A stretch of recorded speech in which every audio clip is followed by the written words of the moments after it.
Welcome to the special edition for Women in Construction, Episode 6. If you're new, I'm Lou, your host of the Builder Upper Show, a podcast where we talk about everything in construction and trades. I would like to introduce our co-host, Megan, a former construction owner. I'll be dropping off, and I hope you all enjoy the show.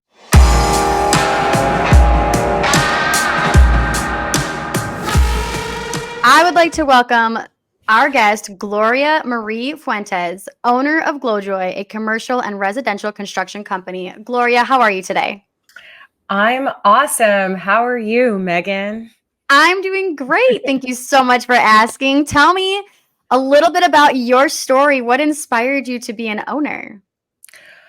Well, it just kind of happened. If I have to be honest, I did not end up dreaming up a construction company or as a little girl thinking I was going to be an owner of any type of company or have any dreams or aspirations of being an entrepreneur. It just happened organically, I think, and spiritually. It's perhaps what God wanted for me. So I'm going with the flow now instead of fighting as I have most of my life to have that perfect life, perfect career, and check every box that society said I had to check because. I love that. I love that. I have to say that I share the same, and that I am just going with the flow in whatever God has, and just wherever that leads you. Sometimes you never know, but to be open to new experiences and to follow that, I think is amazing. So that's a wonderful story. Thank you so much for being open to sharing that. I guess then I would ask you, when did you actually get into construction? Yeah, so that's actually a great question. And the answer is I've always been in construction. My family comes from the oil and gas, I guess, field. And, while I have no idea what their actual roles were, they wore those jumpsuits, Mm-hmm. the coveralls, and they were greasy. And my grandmother taught me all sorts of tricks with Lysol to get stains out of clothes and And Pine Sol. cabinets and Yeah, floors exactly. and Yeah, floors and glue and adhesive and yeah. whatever, right? And so, my father, we grew up in Aruba, and I saw my uncle also build houses on other islands that we grew up on, and they were the houses and still are some that our family lives in. So, I think I've been in and around construction my whole life, from the supply side business, Yeah. the blinds. I think most people who have heard me talk on other podcasts or even on my own show know that our family has owned a business on the supply side of construction with window treatments, blinds, Okay. awnings, and screen doors and things that you need in the Caribbean, which is Yeah. where we're from. That's awesome. So, construction's been a part of my life forever. And now, fast forward to having my own construction business. I've had this business officially for a couple of years, actually, and it started part-time in 2017, 2018, Okay. while I still had a full-time job. And I was actually just starting with real estate and small multifamily buildings, and then just kind of scaled from there. And it started with my own projects and or projects within my network, and just kind of has evolved. I was actually in Texas at the time. I relocated to New York and have been in New York for a handful of years doing this full time now. That's awesome. All right, good for you, and good for you I guess just seeing that window opening and kind of climbing through it. That's awesome to be able to have a full-time business or job really, and then still be able to get something off the ground. So good for you. I guess then that would be what gets you excited about the work that you do. Is it's kind of just been something you've been in your whole life. You already had a passion for it. Yeah, so I think all of the roles that I've always had have kind of led up to this, right? We're talking about what path, God has for us a little bit earlier. And so whether we fought the journey along the way and where we landed was used to propel us to where we needed to be, or whether that was part of the plan all along, who cares, right? Right. Like, that's semantics.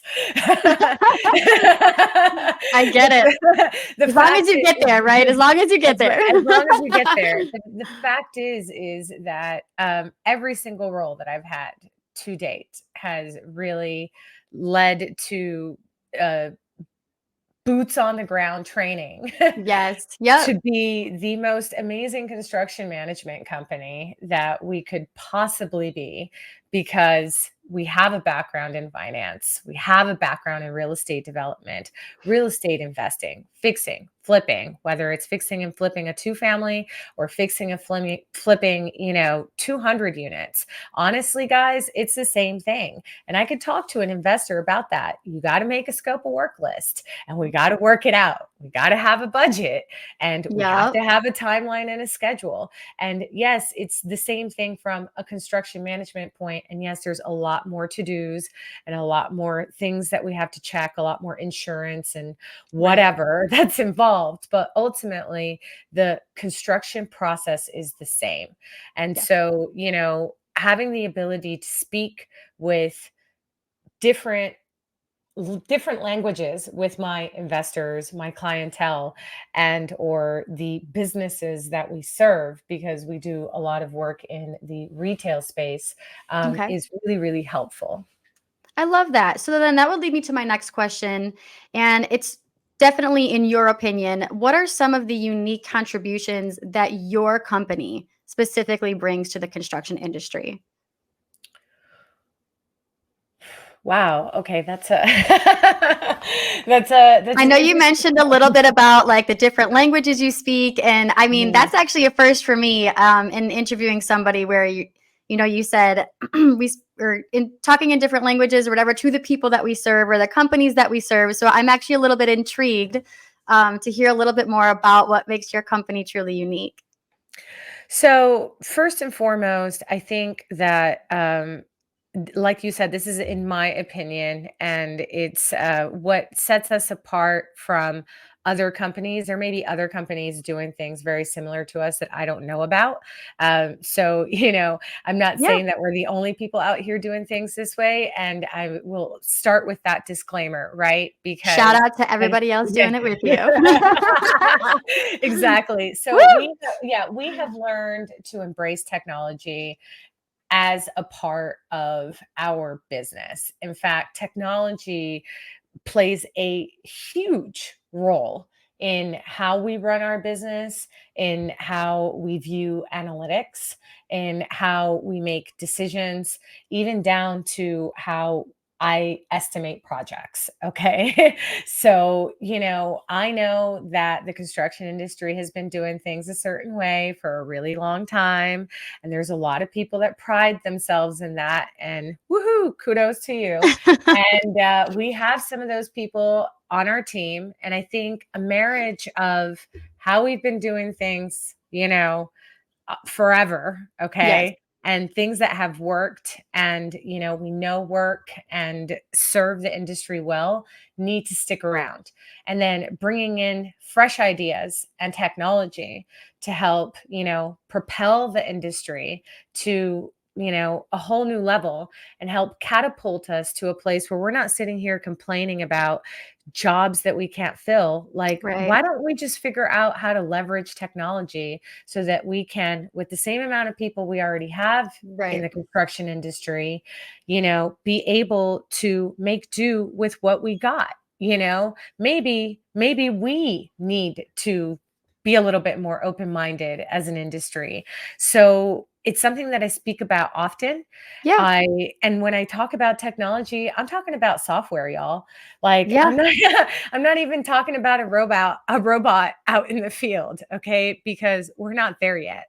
Although I Right. have seen some really cool machines and stuff that will, spray and skim coat drywall, and that dust is disgusting, It and we is. don't we don't need we don't need humans breathing any of that stuff in. I run a drywall crew and a painting crew, and I'm constantly thinking of ways of how do we keep our employees healthy, right? And by employees I mean me, right? Subcontractors, admins, anybody, the people who are driving the materials to and from site. It doesn't have to necessarily be people that are within my company. That's why we called it GloJoy Companies, because the companies are really all the other companies that we work with. I love that. Okay. They're the trade partners, as some of the other primes have adopted as a phrase. And, truly making them a partner within our business, because they get to still rock their brand, but Yeah. work with us and collaborate with us to get projects done. I love that. And the middle of your answer there honestly perfectly segued into my next question of how do you prioritize safety and create a positive work environment for your employees? And then I guess I can add the companies around you. Yeah, so that is actually, I think, priority number one for me. And one of the main reasons why I wanted to have a construction management company of my own and really be able to run my own job sites the way that I wanted to run the job sites. It's part of what inspired having a business in the first place. Uh, Traditionally, people out in the field are not very clean. Right. They will do dumb-ish to get the job done. Okay. And it comes from top bottom. Yes. Okay. So now I'm going to talk about the project managers, which is us, right? And the people at the top who are, barking and Right. pushing these people to do this dumb-ish. Okay. So everybody plays a role in safety, including the client, the people in the office, the project managers, the suppliers Yes. with the delays, delivery drivers with their BS excuses about, a tire that went out for the sixth time this week when really you're just lazy and you don't want to come out or whatever, right? Everybody has their stuff.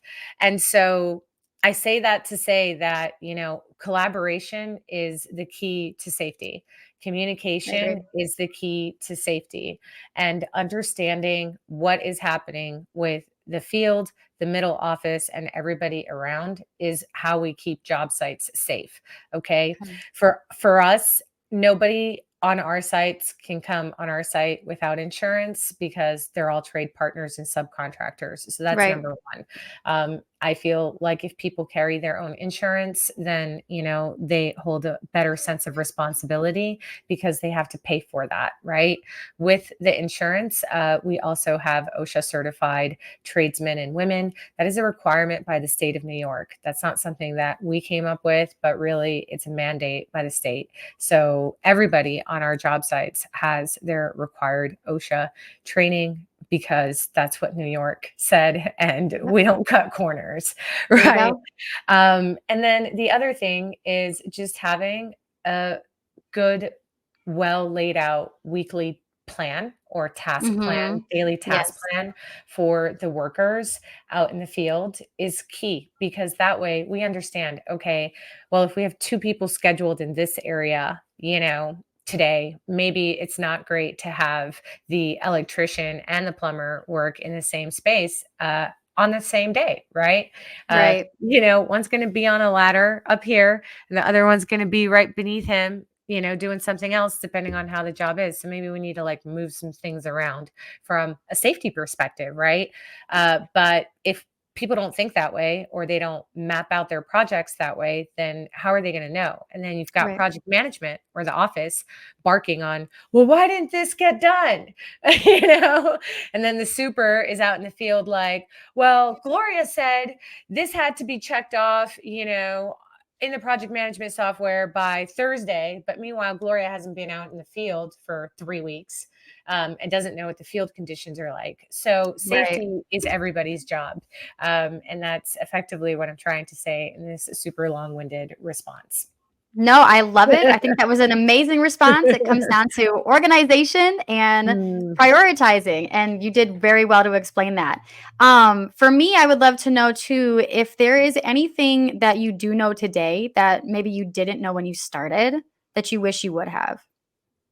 Everything. I know. Is there an easy way to answer that question? Literally everything I know today, I wish I knew when I first started, which is why I go out of my way to try to help, support, and encourage as many people as possible when they come at me with questions. I was truly inspired by a group of young kids that won, the International Builder Show. I just came from there, out in Las Vegas, award for, the custom home that they had built. And I forgot what award they won, but who cares? They won it. They won it. And they're young, they're young college kids out of all the kids in the entire country that competed, that won this award, and they were super excited about doing construction and being a part of the construction industry. And that's all I cared about, because there was like 15 of them. So that's awesome. That's our upcoming generation. We need that. Who's going to take over, right? Who is going to take over? Exactly. So for me, when young minds or other young entrepreneurs, because I find myself a young entrepreneur, or quote unquote, just moving out of this startup phase, with my company, or still very much within a startup phase and kind of transitioning out of that. I tell them I'm an open book and they can reach out to me with anything. So a few things that I think are really key would be to implement software as early as possible, and don't be cheap, because implementing that from the get-go will actually save you money. And more importantly, it will save you time on training when you do decide to bring people on board. One of the biggest issues that folks have with technology and software is the implementation process. When you have people in an office who have been doing things for a really long time, whether it's in construction, banking, which is another industry where I've implemented software, or, real estate, whatever, it's really hard to get people to adopt something new. Okay. And it takes time. So you will get a lot of resistance from some folks, if not a lot of the folks, depending on the company culture. And then it creates tension, and people then sometimes don't even like their job, because they're like, oh, I have to learn this new thing. So if you implement software early in the business, regardless of what it costs, knowing the value, it will actually save you a lot of money in the end. Yeah. It's almost like a construction project, right? If you don't have a full scope of work or a full set of plans at the very, very beginning of the project, and you're trying to design things along the way, it's going to cost delays. It's going to cost in labor. It might cost in doing things 2 or 3 times. So do it now. Like, rip the Band-Aid, like, just do it. Just do it. Exactly. So that's one. And then the other thing is hire faster. I thought I needed to do everything myself to save money, or that it was just easier from a quality assurance space. And, while I love to be the person that's out on the tools or out in the field, even with the tablet, checking things off as a construction manager, maybe that's not the best role for me as a business owner. And I needed to accept that and let it go. And also understanding that as you make more money, you do hit a new tax bracket, and it sucks. It sucks. Gotta eat it. But you gotta eat it, because otherwise, you're just stuck in this little Yes. space. And Yep. so, just do it. Just do it. Just rip the Band-Aid off in those things. And I think those are the three things that really resonate the most with me. I love that. What are some of the challenges then that you have faced, and how did you get through it? I mean, if there's any Well, small answer to that one. It's right? Coming up and out. Have you ever actually faced challenges? no, of course, I've faced many. Never. Never, so challenges I faced, I think one of the biggest ones is cash flow, Okay. construction. We don't like to talk about money, but Right. it's the big elephant in the room, and access to capital, access to money and capital is really, really, really important for Yes. construction, companies.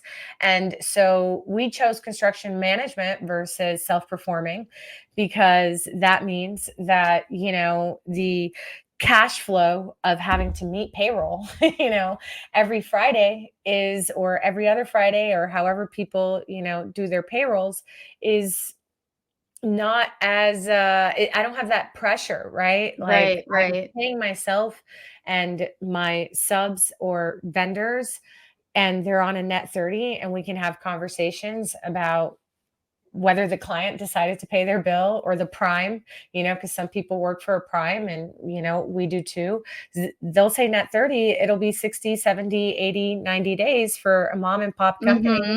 Mhm. That can make or break you. During the pandemic, we saw a Yep. lot of companies closing down because they didn't have the money to meet payroll, and they Yep. wanted to keep their workers, but they couldn't.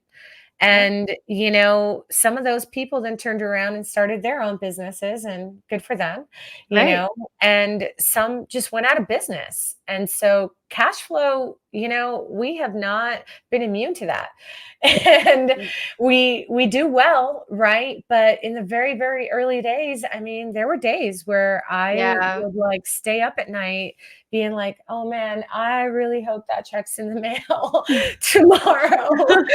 Or like, I guess I'm gonna have to like do this and this myself so I can like, pay To Billy stay Bob afloat. to stay afloat, and blah blah blah. And I get like tears in my eyes talking about this because these are real things. These are real Yeah. problems that small companies have.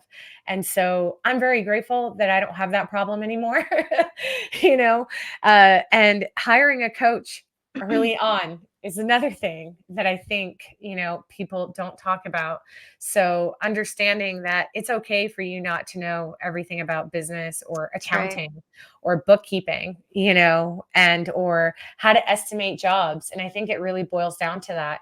We weren't billing enough for our incredible services, and I didn't even know that. So Right, right. had I been billing enough and not underestimating jobs or undercutting myself because I thought I needed to get my foot in the door, or Yeah. because that's what somebody told me I had to do as woman, minority, whatever. Right. I did. And so now we do charge what we need to be charging. Right. And so we don't have these problems, but just being okay with not knowing what you don't know and learning Yeah. along the way, for sure. So that's probably was one of the biggest lessons I had to learn. Insurance is another thing. Yes. Setting enough money aside on your jobs for insurance, Huge. and knowing how much of a percentage you need to mark up on jobs to, cover your insurance for jobs, and making sure that you have all the right insurance and then some, Yes. is Yep. is really, Yep. really, really important. And, we have no loss runs, thank God. And knock on wood, never will, because Right. we try to keep safe job sites and communication, but really important to make sure that you are insured up. Yes. No, I love that. And your compassion for those who might still potentially be in the situations that you've already found your way out of is very refreshing. So I do love your insight on that. A fun question though is, how do you actually have fun with your construction crew? Okay, so music is everything. Okay. Yes. Oh my Yeah. gosh. Yes. Yeah, so music is everything. So, for me, I grew up dancing. I grew up in a family where on Saturdays and Sundays, we'd play really loud music while we did the chores around the house and, took dance breaks occasionally or, just stopped to enjoy a song. So I think having that ability to allow people to enjoy whatever music they want to listen to on the job site. If there's multiple people, go ahead and pop your headphones in. I know there's some job sites that don't allow headphones on the job Right. site, and I think that that's perfectly fair, depending on the job, depending on the role, and what safety rules are in place, especially if you're out in the field and Right. you're on Right. a 10-foot scaffold, fair enough. But for certain roles, it's okay for people to plug in headphones, listen to their music or listen to a podcast or audiobook, etc. Something. So Yeah. music is really important.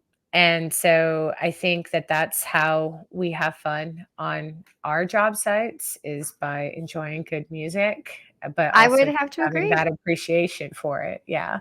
I would agree. I am a mother of two, and I do the same thing. We have a system, and I crank up the music loud, especially during Mhm. chore days. And several dance breaks end up with the three of us jumping up on the couch and just going a little nutty. And it's always been fun. And I've definitely incorporated that just even in the virtual aspect. Myself, my boss, we have music playing all the time for our whole sales team or anybody to enjoy in the company, whether it's executives or co-founders, doesn't matter. So definitely something I promote is music. So I love that. Um, so you did speak a little bit about the recruiting aspect and making hiring easier. I guess I would love to know, how do you recruit new workers today? And are you still finding it kind of challenging? Yes, and yes. Okay. So, yes to both. And I'll start with the first part of your question, which is always be recruiting. Right. Okay. So if I'm at a coffee shop and I see a young person who has, or somebody who maybe it looks like they've been transitioning careers, or a mom that's just coming back to work, maybe part time, because it's not always young folks that we're recruiting into the industry.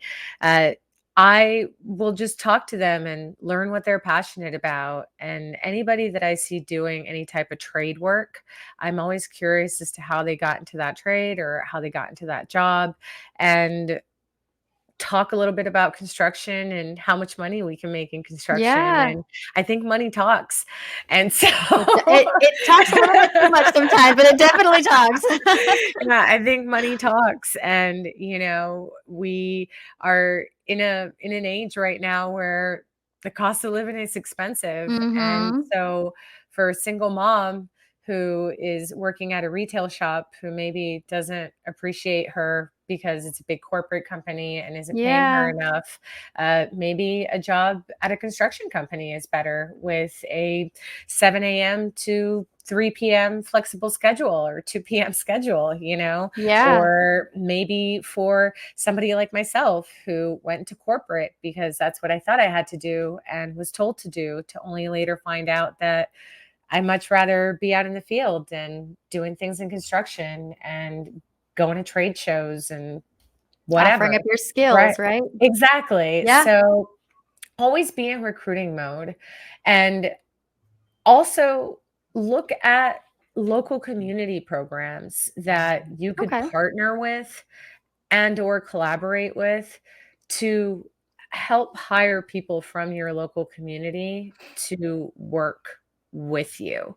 I So like for that. us, we work with a lot of subcontractors, Mhm. other painters, other drywallers, flooring companies, framers, window suppliers, whatever. So we're always looking for opportunities to meet new folks within our community that own businesses and or provide opportunities for those folks to collaborate with us on projects and see where it goes. The more people we can work with, the more projects we can take. Yep.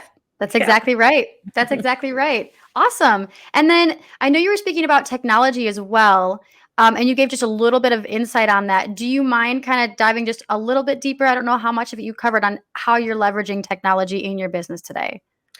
No, this is a great question, and, Okay. I try not to geek out when I'm talking about technology You because have the whole floor to geek out as much as you want right now. It's all you. yeah, yeah, but, we leverage technology in that we are able to take more jobs because we use technology for everything.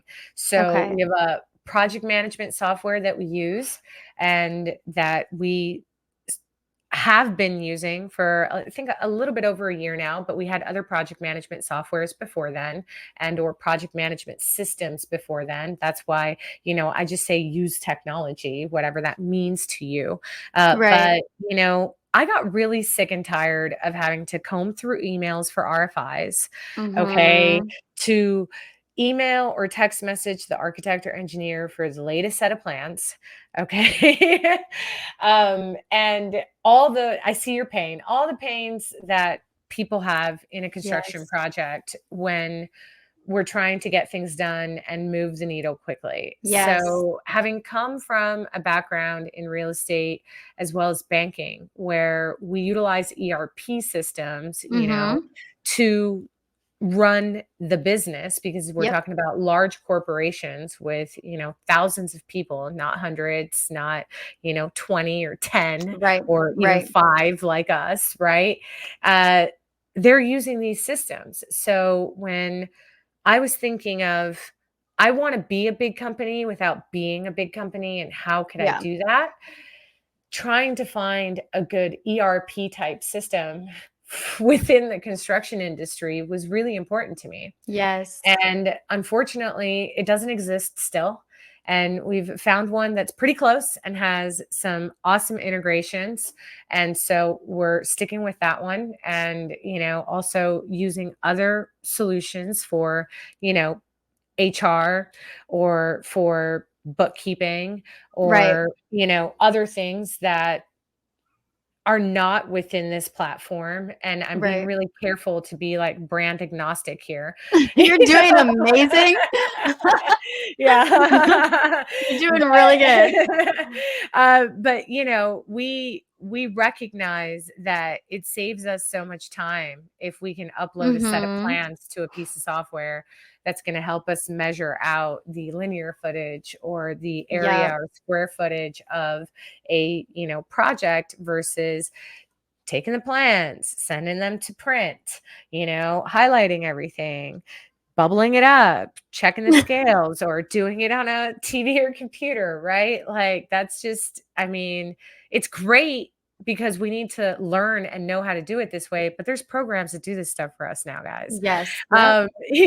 And or using a program where our software, the one that we use, like people will log in to any of our website, our link in bio, whatever, and it says, tell us about your construction project. It's a quick questionnaire, and that loops straight into our CRM that then creates a lead that then gets assigned to somebody that then Right. follows up with the person, sets up an appointment, sets up a call. Everything is logged within the system. We put in notes. We might, pitch the deal to somebody else because they're the expert in said Right. niche, and Right. maybe this person that answered the lead it doesn't have the experience to handle this account, Right. so Yeah. um and I say that because I'm thinking like a big company because I Mhm. want to eventually grow this to a much larger company where we do have a full sales force that can do that. But Yeah. currently, there's 2 of us or 3 of us looking at leads, depending on what it is. If it's a tech lead, it goes to one person because we have the GloJoy technologies and smart building science and Right. decommissioning of data centers and things like that. And then we have just the general construction, and we've got residential and commercial. So if it's residential, it goes to one person. If it's commercial, it goes to somebody else, and that somebody Right. else is typically me. And, that's how we divide up the leads, right? Yeah. But Yeah. people get taken care of. Once we send out an estimate, we do it within the project management system. If they sign, it automatically converts it to a job. All of those, Okay. all those communications are now in here. We don't have to go look Yes. for the contract or all the photos or whatever else. So everything is already in. And then I love now, that. now we can start to set up a schedule. We can start to set up, selections for any finishes or any submittals Right. that are required for the project. Even if that selection means hiring a subcontractor, right? Right. Right. So we can like start with the pre-construction phase and move that project along all the way through the end, including all the bookkeeping and everything that is involved with the project, because it all integrates so nicely with QuickBooks, which is what pretty much everybody uses these days in construction, Yeah. for now, until other platforms have started to Right. come out. Right. So there's other integrations that are available. So I think that also partnering with the software companies, a lot of them are smaller Silicon Valley companies. They're also mom and pops, and they recognize that the construction industry needs this stuff. Yes. Maybe they don't know what they don't know about the field. And so Mhm. this is how we can all work together to, make these solutions better. And folks in the construction industry need to understand, or folks in general need to understand, that no construction project management or any software is going to be perfect. Okay. That's And right. yeah, and just like no construction project is going to be perfect. So communication, communication, communication. Don't just throw a piece of software away because it doesn't have everything perfect. Talk to the people Yes. who create the software or your account managers. Hopefully your software comes with an account manager, Hopefully, or right? somebody that you can communicate with on a regular basis. So, for us, it's down to like two pieces of software, Yeah. and one is for project management and one is for operations of the actual business itself Okay. and Okay. managing our money. And for us, we're grateful that they integrate together. So we have everything in one place. Makes things so much easier. So much easier. We still use email. I still use regular old dinosaur phone I love calls. it. I Yeah. love it. We still use text messages and WhatsApp. So, we do a little bit of everything, but the software really has allowed me to grow the business in a way where not everybody needs to be in New York. So I don't need to Yes. pay New York pricing for everything or Everything. That's right. everything, and also it allows me to have streamlined processes where I don't need as many people sitting in an office, like 10 or 15 people, to do what we Yeah. do with 3 to 4 people. Right, right. No, that and it gives you the opportunity to have a more of a balance, right? Correct. So, yeah, no, I love that. I love that. You've been amazing. Before we wrap up, though, I do have one final question, and Sure. that is just really more of a shout out. You've given so many good insights, and you've even spoken to the industry as a whole with, tips and just kind of what to do, what not to do's. But I think I would love to know if you have like something inspirational or just anything that you would like to tell any entrepreneur who would want to join the construction industry. If you could just leave them with like a star thing, what would it be? What would you say? Just start. Just I start. love that. Just start and find your tribe along the way. And where you started may not be where you end up in the end. I started in the residential space thinking I was going to be, you know, fixing and flipping and investing and doing my own things because I have such a passion for real estate. And then later found out that really I need to be working with businesses. Mhm. I am a business owner through and through, and helping business owners and retail owners propel to grow multiple locations, right? Okay. So a lot of the businesses that we're working with will start with one location or already have multiple locations, and they grow with GloJoy. And, that's really what we want to do. We want to grow with other small businesses, and we want to Yeah. help other small businesses grow. So, as females, we have a tendency to want to make sure that we check every box on Perfect. a Nitty-gritty. job description, or, have everything figured out before we start. Whereas the male mind, and this is HR reports out there, I'm not making this stuff up, guys. You can look up the analytics and it is true. If a male sees that they meet about 60 or 70% of the qualifications, I don't know what it is, in a job description, they'll just apply for it, and they're confident that they'll figure out the rest along the Yep. way. Yep. So we all need to have that mindset. I love that. We all need to have that mindset. We all need to just go for it and figure it out along the way. And the lessons will, again, help us just get better. And yeah, so that's my last tidbit to any entrepreneur, any industry. It doesn't have to just be construction. It could I be love that. launching a product. It could be, joining the construction industry, transitioning to the construction industry. It could be trucking. It could be farming. It could be anything. Just do it. Just do it. Just do it. I love that. No, that was great. So then where can people find your business? We are at GloJoy.co on all platforms, and that's GLOJOY.co on all platforms. And that also happens to be our website URL. So pretty easy.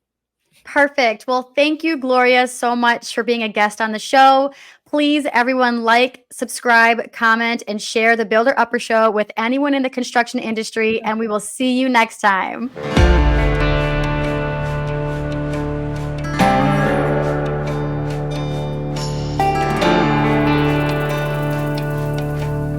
If you're a construction contractor and would like to appear as a guest on our podcast, write us an email. It's lou@lumberfy.com.